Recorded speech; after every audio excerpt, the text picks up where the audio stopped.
All right, it's time to make a YouTube video. I found this clip. This clip got recommended to me on my YouTube feed.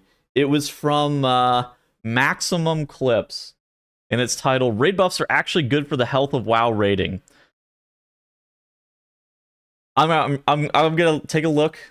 Basically, there's only 45 seconds of this that realistically matters. The rest of this is just him yapping about Ret Paladin and their raid buff. How would removing raid buffs affect civilians? I've always been a fan of removing raid buffs as a concept because at like a high level for me, like us creating our raid comp, it's so much more creative and it allows you to like outplay other guilds in your ability to run different comps and also your ability of your players to actually multi-class different classes well to be able to pull it off. That's what I like about it. But I actually think raid buffs are good for the game in raiding. In Mythic Plus, totally different story. Mythic Plus, I think they could remove raid buffs and it would be a good thing for Mythic Plus. I actually don't think it would be a good thing for Mythic raiding. I think the fact that every guild knows you basically want at least one of each spec for recruiting purposes is a very healthy thing for the game and keeping guilds alive. I think it's very good. I don't think this was good. Like, I don't think BFA was good.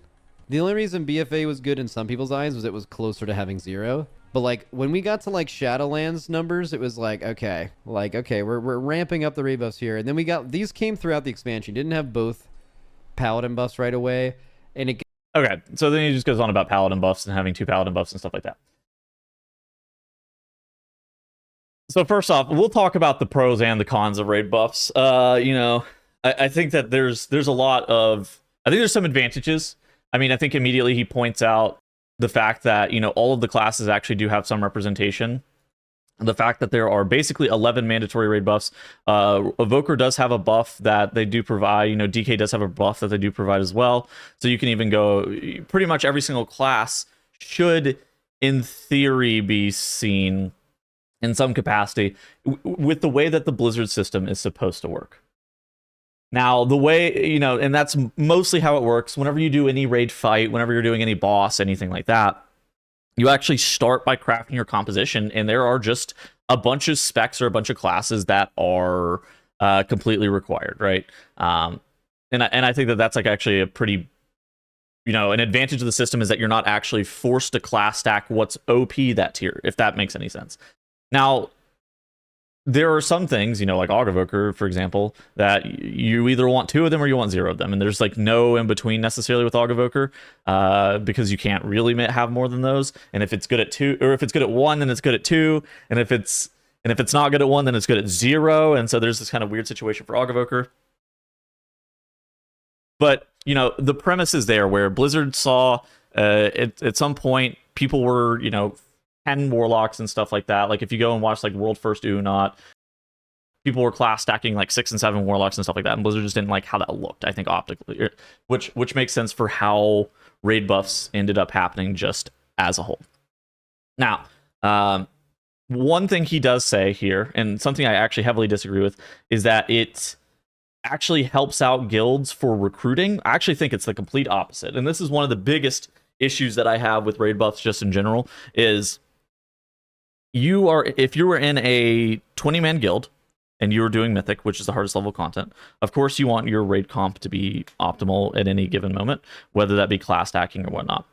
A lot of times there are concessions that you have to make just due to the people that you have on your roster. And that's just the fact of the matter. You know, I'll go and look at like Nerfed and whatever, and they'll be playing like Prot Warrior Tank and Guardian Druid every single tier. Are Prot Warrior Tank and Guardian Druid good every single tier? Absolutely not. They're actually bad most tiers even. Not even good, just bad. Actively bad most tiers compared to what the meta tank was, you know.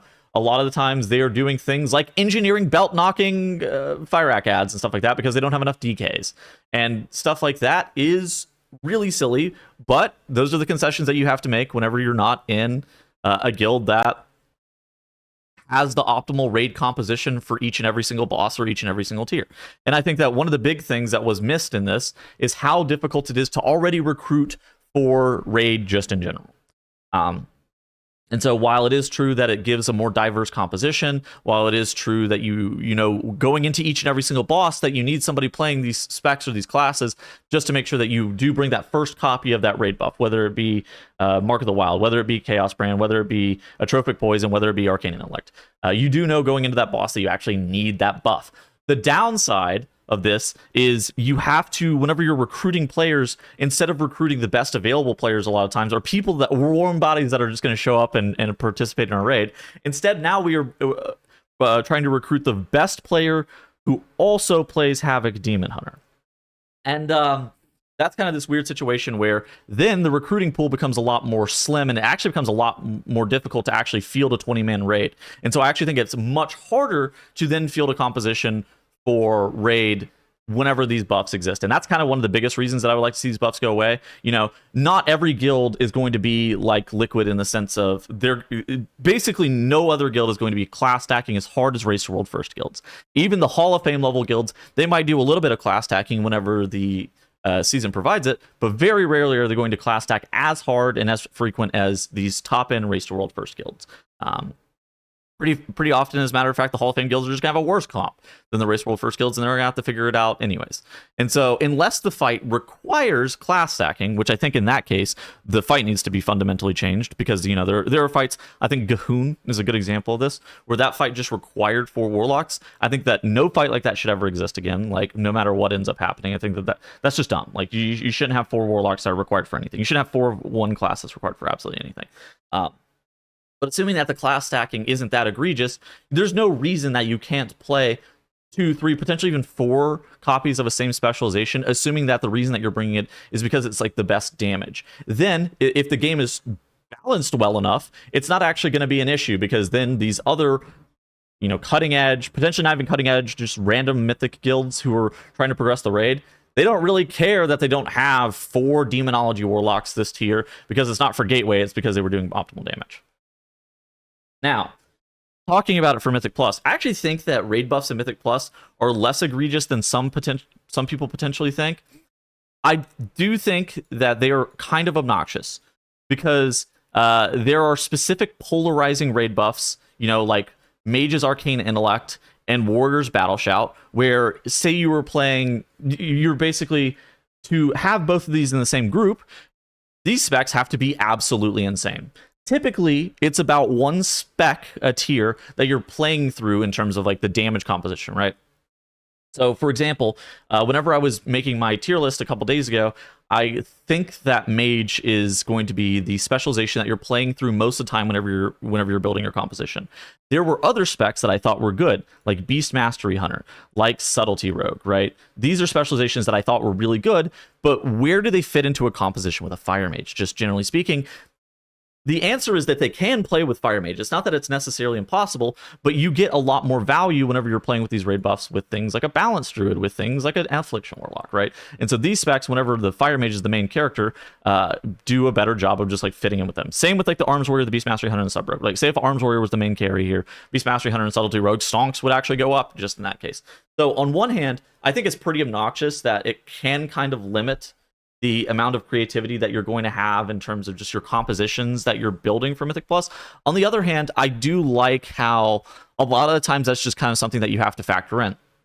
A question that you end up getting a lot of times is, you know, say Havoc Demon Hunter and Vengeance Demon Hunter are both actually good in the same season. A lot of people will ask, is this playable that you can actually play both of these specializations in the same group?